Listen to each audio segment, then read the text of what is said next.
Hi everyone, my name is Katie, and today I'm going to be talking about alcohol use disorder, or AUD. This presentation will walk us through the key features of the disorder, how common it is, what contributes to it, treatment options, recent research, and why it's such an important topic in the field of psychology. So, alcohol use disorder falls under the category of substance-related and addictive disorders in the DSM-5 TR. It's characterized by a problematic pattern of alcohol use that leads to significant distress or impairment. It is also defined by a cluster of behavioral and physical symptoms such as withdrawal, tolerance, and craving. The DSM outlines 11 criteria to diagnose it. Those are things like craving, tolerance, withdrawal, inability to cut down, and continued use despite consequences. The number of symptoms present determines whether the disorder is mild, moderate, or severe.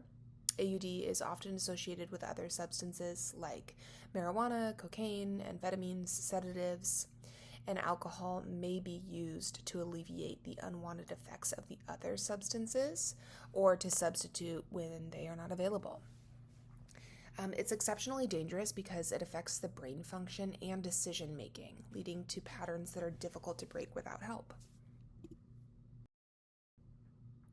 Prevalence in the US. Alcohol use disorder is extremely common.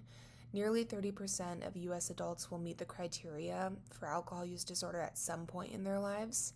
That's about 1 in 3 people. In the past year alone, over 14 million adults met the criteria. It's also important to note that 400,000 adolescents are affected.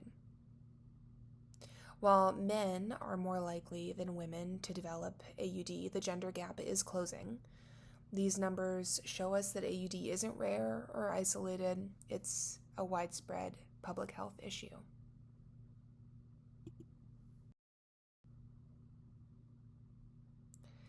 So for major risk factors, there's no significant cause of alcohol use disorder. Instead, it's a combination of genetic, psychological, and environmental factors. Having a family history of alcohol problems increases the risk significantly. Other risk factors include starting to drink at a young age, having mental health conditions like depression or PTSD, experiencing trauma or chronic stress, and living in environments where alcohol use is normalized. Even things like peer pressure or cultural attitudes towards drinking can contribute. So under associated features, there is a prevalence that alcohol affects nearly every organ system in the body.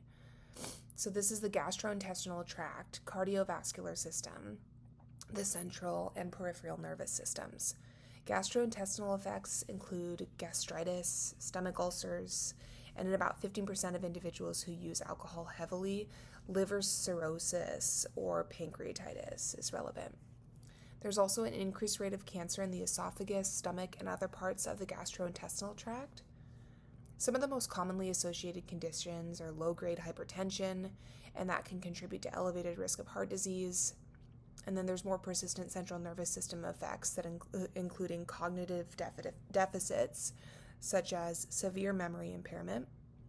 These effects are related to the direct effects of alcohol trauma or vitamin deficiencies.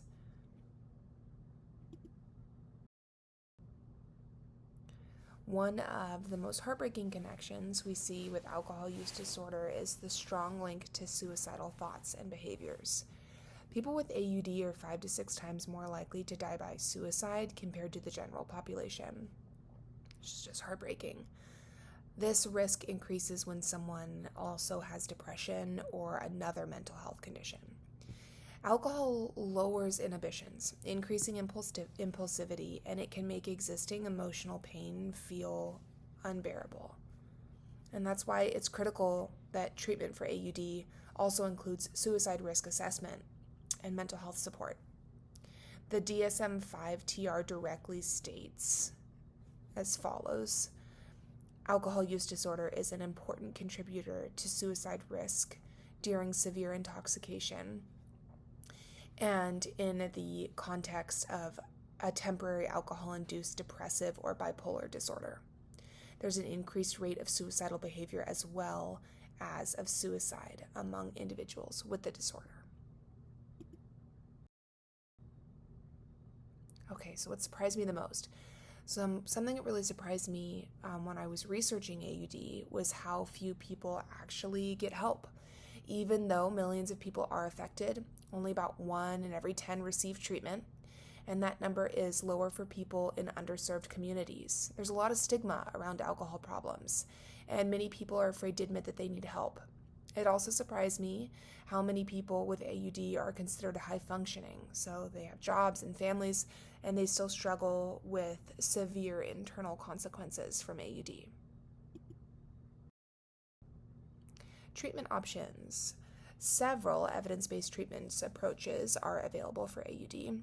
One size does not fit all, and and one that may work for one person may not work for another. Treatment can be outpatient or inpatient and provided by specialty programs, therapists, or healthcare providers. The good news is that treatment works, and there's a lot of options. Medication is an option. Psychotherapy is an option that's essential. Those are things like cognitive behavioral therapy and motivational interviewing, and those can be especially effective. Support groups like Alcoholics Anonymous or Smart Recovery provide community and accountability. And the most effective treatment plans usually are a combination of the multiple approaches, and those will be tailored to the individual person and what they need. Recent research. Recent studies are helping us to understand AUD in new ways. For example, researchers are looking into digital therapy tools that use technology to help people practice coping skills. There's also interest in how brain imaging can help identify early signs of addiction and how co-occurring disorders like depression impact recovery. Studies also show that when mental health and substance use treatment are combined, instead of just treating the two separately, people tend to do better. And this field is changing quickly as professionals learn more about alcohol use disorder and its impact on the body. So this is a picture of me and my sponsor celebrating 2 years of sobriety here. Okay, so summary and takeaways. To wrap up, alcohol use disorder is common, serious, and treatable. It affects people across all walks of life. It often goes undiagnosed, and it's connected to serious risks like suicide. With the right combination of support, therapy, medication, and education, recovery is absolutely possible.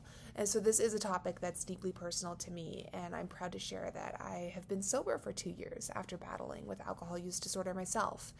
My journey through addiction and recovery has given me firsthand insight into the challenges and stigma around this condition.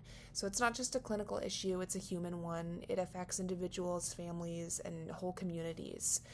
I know for me, I'll continue to encourage others who may be struggling to seek support, and I am walking proof that recovery is possible.